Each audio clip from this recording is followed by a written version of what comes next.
Hello friends, this is UNESCO World Heritage Site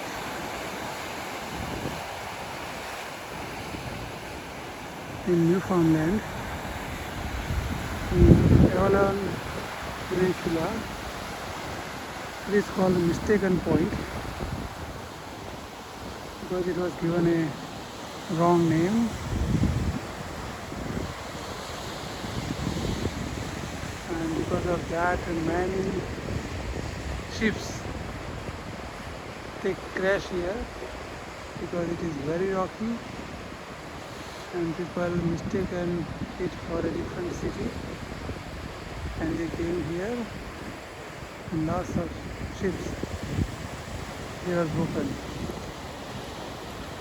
because they stuck with these hard rocks, including Titanic, which was basically sunk south of this place.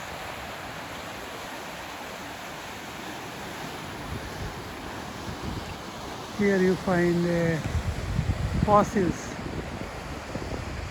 going back to millions of years, preserved intact. It's beautiful. And you can see the Atlantic Ocean.